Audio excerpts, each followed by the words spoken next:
ഇന്ത്യയുടെ മുൻ പ്രധാനമന്ത്രി മൻമോഹൻ സിംഗ് എങ്ങനെയാണ് തകർന്നടിഞ്ഞ ഇന്ത്യൻ സമ്പദ്വ്യവസ്ഥയെ പിടിച്ചുയർത്തിയത്? ലോകം അദ്ദേഹത്തെ സാമ്പത്തിക വിദഗ്ധൻ അല്ലെങ്കിൽ എക്കണോമിസ്റ്റ് എന്ന് വിളിക്കുമ്പോഴും ആ വെല്ലുവിളി നിറഞ്ഞ കഥ പലർക്കും അറിയില്ല. അതെ, ഇന്ന് നമ്മൾ അറിയുന്നത് രാജ്യത്തിൻ്റെ സാമ്പത്തിക രംഗത്തിൻ്റെ വളർച്ചയ്ക്കും പുരോഗതിക്കും സുപ്രധാനമായ പങ്ക് വഹിച്ച, രാജ്യം കണ്ട ഏറ്റവും മികച്ച സാമ്പത്തിക വിദഗ്ധൻ ആരെന്ന ചോദ്യത്തിനുള്ള ഉത്തരങ്ങളിലൊന്നായ മൻമോഹൻ സിംഗിൻ്റെ ആ പോരാട്ട കഥയാണ്. ഇന്ത്യയുടെ ആദ്യത്തെ സിഖ് പ്രധാനമന്ത്രിയും ഇന്ത്യൻ സമ്പദ് വ്യവസ്ഥയുടെ ശില്പിയുമായ ഡോക്ടർ മൻമോഹൻ സിംഗ് അദ്ദേഹം നമ്മളെ വിട്ടു പോയിരിക്കുകയാണ്.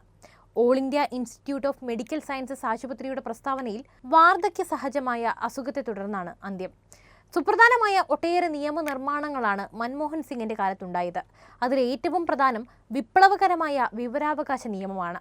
അറിയാനുള്ള ജനങ്ങളുടെ അവകാശത്തെയായിരുന്നു അന്ന് സിംഗ് നിയമമാക്കിയത്. ഇത് പൊതുരംഗത്തുണ്ടാക്കിയ സുതാര്യത ചെറുതൊന്നുമായിരുന്നില്ല. വിവരാവകാശ നിയമം പ്രാബല്യത്തിൽ വന്നതോടെ സർക്കാരിൻ്റെയോ അഥവാ സർക്കാർ സംവിധാനങ്ങളോ സംബന്ധിച്ച വിവരങ്ങൾ മറച്ചുവെക്കാൻ അധികാരികൾക്ക് നിർവാഹമില്ലാതായി.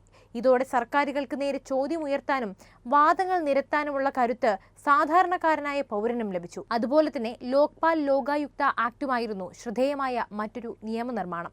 ദേശീയ ഗ്രാമീണ തൊഴിലുറപ്പ് പദ്ധതിയിലൂടെ അവിദഗ്ധ തൊഴിലാളികൾക്ക് പൊതുജീവിതത്തിലേക്കുള്ള വഴി തുറന്നുകൊടുത്തതും സിംഗിന്റെ ഭരണകാലത്തായിരുന്നു.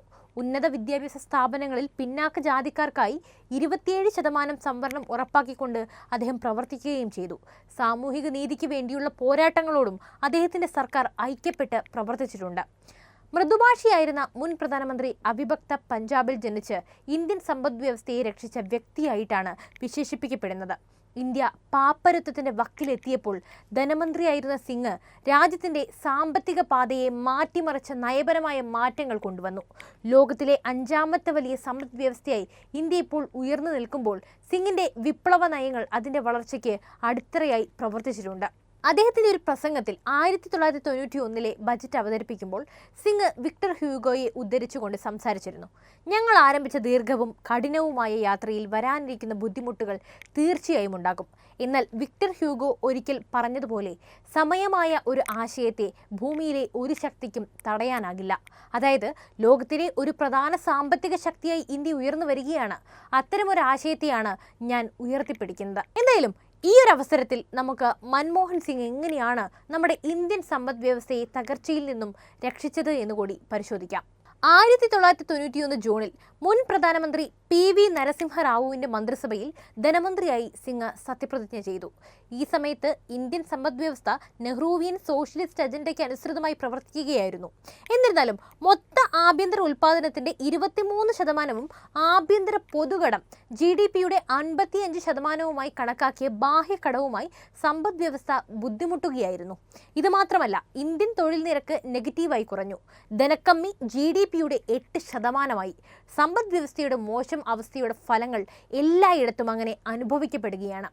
പണപ്പെരുപ്പം നല്ല രീതിയിൽ 13% ഉയരുകയും ചില്ലറ പണപ്പെരുപ്പം 17% കുതിച്ചുയരുകയും ചെയ്തു. ഇന്ത്യയുടെ വിദേശ നാണ്യ കരുതൽ ശേഖരം 2500 കോടി രൂപയായി കുറഞ്ഞു. ഇത് 1990 ഉണ്ടായിരുന്നതിനേക്കാൾ 75% കുറവാണ്. മൊത്തത്തിൽ പറഞ്ഞാൽ ഇന്ത്യൻ സമ്പദ് വ്യവസ്ഥ വലിയ പ്രതിസന്ധിയെ അഭിമുഖീകരിക്കുകയും നേതാക്കൾ പുതിയ പരിഷ്കാരങ്ങൾ കൊണ്ടുവരേണ്ടതിന്റെ ആവശ്യകതയും ഉണ്ടായിരുന്നു. ഇന്ത്യൻ സമ്പദ് വ്യവസ്ഥ അത്തരത്തിൽ പൊറുതി മുട്ടുമ്പോഴാണ് സിംഗ് ചുക്കാൻ പിടിക്കുന്നത്. ബുദ്ധിമുട്ടുന്ന ഇന്ത്യൻ സമ്പദ് വ്യവസ്ഥയുടെ മുഖച്ഛായ മാറ്റുക എന്ന പ്രധാന ദൗത്യം അദ്ദേഹം അഭിമുഖീകരിക്കുകയായിരുന്നു. ഈ ജോലിക്ക് ഏറ്റവും അനുയോജ്യൻ അദ്ദേഹമാണെന്ന് അങ്ങനെ പലരും വിശ്വസിക്കുന്നു. ഓക്സ്ഫോർഡ് യൂണിവേഴ്സിറ്റിയിൽ നിന്ന് സാമ്പത്തിക ശാസ്ത്രത്തിൽ ബിരുദം നേടിയ സിംഗിന് ബിസിനസ്, ഇക്കണോമിക്സ്, ഗ്ലോബലൈസേഷൻ എന്നിവയിൽ ശക്തമായ പശ്ചാത്തലമുണ്ടായിരുന്നു. തുടർച്ചയായി 3 വർഷം ഐക്യരാഷ്ട്രസഭയിൽ പ്രവർത്തിച്ച അദ്ദേഹം വിദേശ വ്യാപാര മന്ത്രാലയത്തിൽ ഉപദേഷ്ടാവ് കൂടിയായിരുന്നു. മുൻ പ്രധാനമന്ത്രി 1982 മുതൽ 85 കാലഘട്ടത്തിൽ റിസർവ് ബാങ്ക് ഓഫ് ഇന്ത്യയുടെ ഗവർണർ പദവിയും വഹിച്ചിട്ടുണ്ട്. മുഖ്യ സാമ്പത്തിക ഉപദേഷ്ടാവായും ആസൂത്രണ കമ്മീഷന്റെ തലവനായും സേവനം അനുഷ്ഠിച്ചു. അതുകൊണ്ട് തന്നെ അന്നത്തെ ചുമതലയിൽ ഉണ്ടായിരുന്ന മറ്റാരെക്കാളും ഇന്ത്യൻ സമ്പദ് വ്യവസ്ഥയുടെ ഉള്ളറകളും പുറപ്പാടുകളും സിംഗിന് അറിയാമായിരുന്നു. എന്ന് നിസ്സംശയം തന്നെ നമുക്ക് പറഞ്ഞു വെക്കാം. എന്തായാലും മൻമോഹൻ സിംഗ് ഇന്ത്യൻ സമ്പദ് വ്യവസ്ഥയെ രക്ഷിച്ച 6 വഴികളാണ് നമ്മൾ ഇന്ന് നോക്കാൻ പോകുന്നത്. ധനമന്ത്രാലയത്തിന്റെ ചുമതലയേറ്റ് 1 മാസത്തിനുള്ളിൽ റാവു സർക്കാരിന്റെ ആദ്യ ബജറ്റ് അവതരിപ്പിക്കാൻ സിംഗിനെ ചുമതലപ്പെടുത്തി. സ്ഥിതിഗതികൾ വിലയിരുത്തിയ ശേഷം ഇന്ത്യൻ സമ്പദ് വ്യവസ്ഥയ്ക്ക് സാമ്പത്തിക ഉദാരവൽക്കരണത്തിലേക്കുള്ള മാറ്റവും ലൈസൻസ് രാജ് തന്ത്രപരമായ അവസാനവും ആവശ്യമാണെന്ന് സിംഗ് മനസ്സിലാക്കുകയാണ്. സിംഗ് ഇന്ത്യൻ സമ്പദ് വ്യവസ്ഥയുടെ പാത മാറ്റിയ 6 വഴികൾ ഇതൊക്കെയാണ്. ഒന്നാമത്തേത് മൂല്യത്തകർച്ച. 2 ഘട്ടങ്ങളുള്ള മൂല്യത്തകർച്ച പദ്ധതിയിലൂടെയാണ് സിംഗ് തന്റെ ശ്രമം ആരംഭിച്ചത്. പ്രധാന കറൻസികൾക്കെതിരായ ഇന്ത്യൻ കറൻസിയെ RBI തുടക്കത്തിൽ 9% താഴ്ത്തി, പിന്നീട് 2 ദിവസത്തിന് ശേഷം 11% താഴ്ത്തി. ഇത് ഇന്ത്യൻ സമ്പദ് വ്യവസ്ഥയ്ക്ക് അന്താരാഷ്ട്ര വിപണികളുമായി വ്യാപാരം ചെയ്യുന്നതിനും കൈകാര്യം ചെയ്യുന്നതിനും ആവശ്യമായ ഉത്തേജനം നൽകി. രണ്ടാമത്തേത് വിദേശ നിക്ഷേപങ്ങളെ സ്വാഗതം ചെയ്യുന്നു. സിംഗ് ഇന്ത്യയെ നെഹ്റുവിയൻ സോഷ്യലിസ്റ്റ് പ്രത്യയശാസ്ത്രത്തിൽ നിന്ന് പുറത്തു കൊണ്ടുവരികയും ഇന്ത്യൻ തലസ്ഥാനത്തേക്ക് വിദേശ നിക്ഷേപത്തെ സ്വാഗതം ചെയ്യുന്നതിനുള്ള വാതിലുകൾ തുറന്നിടുകയും ചെയ്തു. ഉദാരവൽക്കരണം, സ്വകാര്യവൽക്കരണം, ആഗോളവൽക്കരണം അഥവാ LPG ഒക്കെ അവതരിപ്പിച്ചതോടെ സിംഗിന്റെ നയങ്ങൾ രാജ്യത്ത് വ്യവസായവൽക്കരണത്തിന് ഉത്തേജനം നൽകി. ഈ പരിഷ്കാരങ്ങളിലൂടെ ഇന്ത്യൻ സംരംഭകർക്ക് ആവശ്യമായ മൂലധനത്തിലേക്കും സാങ്കേതിക വിദ്യയിലേക്കും ലോകമെമ്പാടുമുള്ള ലക്ഷ്യ വിപണിയിലേക്കും നേരിട്ട് പ്രവേശനം ലഭിച്ചു. മൂന്നാമത്തേത് ഇന്ത്യയുടെ സ്വർണം പണയപ്പെടുത്തലാണ്. അതായത് ഇന്ത്യയുടെ സ്വർണ്ണ ശേഖരം ബാങ്ക് ഓഫ് ഇംഗ്ലണ്ടിൽ 4 ഘട്ടങ്ങളിലായി പണയപ്പെടുത്താൻ RBI ബോർഡിനെ ബോധ്യപ്പെടുത്തുകയായിരുന്നു മുൻ പ്രധാനമന്ത്രി അടുത്തതായി ചെയ്തത്. ഇതുവഴി കപ്പൽ യാത്രയ്ക്ക് ആവശ്യമായ സാമ്പത്തിക സഹായം ഇന്ത്യക്ക് ലഭിക്കുകയും ചെയ്തു. $200 മില്യൺ ലഭിച്ച യൂണിയൻ ബാങ്ക് ഓഫ് സ്വിറ്റ്സർലൻഡിന് 20 ടൺ സ്വർണം വിറ്റ് സ്റ്റേറ്റ്സ് ബാങ്ക് ഓഫ് ഇന്ത്യയിൽ നിന്നാണ് സിംഗിന് ഈ ആശയം ലഭിച്ചത്. നാലാമത്തേത് ഇന്ത്യയുടെ വ്യാപാര നയം പുനഃക്രമീകരിക്കലാണ്. എണ്ണയും വാതകവും പോലുള്ള ആവശ്യ ഇറക്കുമതികളിൽ നിന്ന് നിരോധിക്കപ്പെടുന്നതിന്റെ വക്കിലെത്തിയതിനാൽ തന്നെ സിംഗിന് ഇന്ത്യൻ വ്യാപാര നയം പുനഃക്രമീകരിക്കേണ്ടി വന്നു. LPGക്ക് കീഴിൽ അനാവശ്യ നിയന്ത്രണങ്ങൾ ഒഴിവാക്കാനും ലൈസൻസിംഗ് പ്രക്രിയ കാര്യക്ഷമം ആക്കാനും അനാവശ്യ ഇറക്കുമതികളെ കയറ്റുമതിയുമായി ബന്ധിപ്പിക്കാനും അത്തരം ഇറക്കുമതി നിരുത്സാഹപ്പെടുത്താനും സിംഗിന്റെ പരിഷ്കാരങ്ങൾ ആവശ്യപ്പെട്ടു. ലൈസൻസ് രാജ് കൂടുതൽ വിപുലീകരിച്ചതിനൊപ്പം തന്നെ രാജ്യത്തിന്റെ സമ്പദ് വ്യവസ്ഥയെ വലിയ തോതിൽ തുറന്നു കൊടുക്കുന്നതിനൊപ്പം ജനപ്രിയമായ കയറ്റുമതി സബ്സിഡികൾ നിർത്തലാക്കാനുള്ള കഠിനമായ തീരുമാനമെടുത്തു. അഞ്ചാമത്തേത് IMFൽ നിന്ന് സഹായം സ്വീകരിക്കലാണ്. പ്രതിസന്ധിയുടെ പശ്ചാത്തലത്തിൽ അന്താരാഷ്ട്ര നാണയനിധിയിൽ അഥവാ IMF സാമ്പത്തിക ആശ്വാസം നൽകണമെന്ന് സിംഗ് ആവശ്യപ്പെട്ടു. $220 മില്യൺ അടിയന്തര വായ്പയ്ക്കായി അദ്ദേഹം അപേക്ഷിച്ചു. ഇത് കടബാധ്യത രേഖപ്പെടുത്തുന്നതിൽ നിന്ന് ഇന്ത്യയെ തടയുന്ന പ്രധാന ഉപകരണമായി പിന്നീട് കാണപ്പെട്ടു. അന്താരാഷ്ട്ര ധനകാര്യ സ്ഥാപനം അവതരിപ്പിച്ച ചില വ്യവസ്ഥകൾ ഇന്ത്യക്ക് പാലിക്കേണ്ടി വന്നപ്പോൾ സിംഗിന്റെ പരിഷ്കാരങ്ങൾ ഇന്ത്യയുടെ സോഷ്യലിസ്റ്റ് പശ്ചാത്തലത്തിനും IMFന്റെ മുതലാളിത്ത ഉദാരവൽക്കരണ സമീപനത്തിനുമിടയിൽ ഒരു തലയണയായി പ്രവർത്തിച്ചു. ആറാമത്തേത് മാർക്കറ്റ് റെഗുലേറ്റർമാരാണ്. രാജ്യത്തെ സ്റ്റോക്ക് എക്സ്ചേഞ്ചുകളുടെ പ്രവർത്തനങ്ങളെ നിയന്ത്രിക്കാൻ securities and exchange board of India അഥവാ സെബിക്ക് മുഴുവൻ നിയമപരമായ അധികാരങ്ങളും കൈമാറണമെന്നും സിംഗ് ആവശ്യപ്പെട്ടു.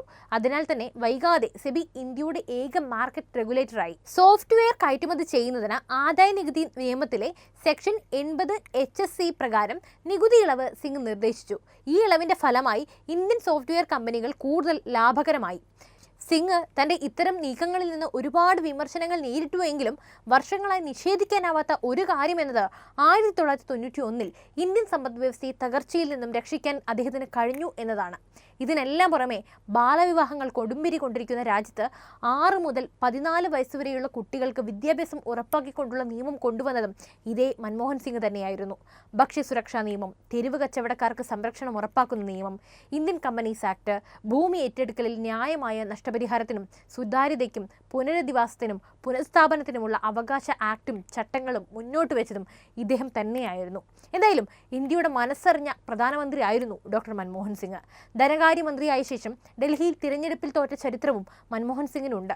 അങ്ങനെ തിരഞ്ഞെടുപ്പിൽ തോറ്റ മൻമോഹൻ സിംഗിനെ പ്രധാനമന്ത്രിയാക്കിയ കോൺഗ്രസ് അധ്യക്ഷ സോണിയാഗാന്ധിയുടെ അത്യപൂർവ തന്ത്രമാണ് രാജ്യത്തിന് വികസനത്തിന്റെ പുതിയ ദിശാബോധം എന്തായാലും നൽകിയത്. രണ്ടാം മൻമോഹൻ സിംഗ് സർക്കാർ ഘടകകക്ഷികളുടെ അഴിമതി ആർത്തിയിൽ കുടുങ്ങിയതാണ് എന്തായാലും വിനയായത്. അല്ലാത്ത പക്ഷം അധികാരത്തിൽ ഹാട്രിക് തികയ്ക്കാൻ മൻമോഹൻ സിംഗിന്റെ നേതൃത്വത്തിലൂടെ കോൺഗ്രസിന് കഴിയുമായിരുന്നു. കൂടാതെ പിന്നീട് കോൺഗ്രസിന് ഭരണം നഷ്ടമായപ്പോൾ 1998-2004 കാലഘട്ടത്തിൽ രാജ്യസഭയിൽ പ്രതിപക്ഷ നേതാവായി തിളങ്ങാനും മൻമോഹൻ സിംഗിന് കഴിഞ്ഞിട്ടുണ്ട്. അപ്പോൾ ഇതാണ് മൻമോഹൻ സിംഗ് എന്ന ഇക്കണോമിസ്റ്റിന്റെ ദീർഘവീക്ഷണം. അദ്ദേഹത്തിന്റെ വിടവാങ്ങൽ എന്തായാലും നികത്താനാകാത്തതാണ്.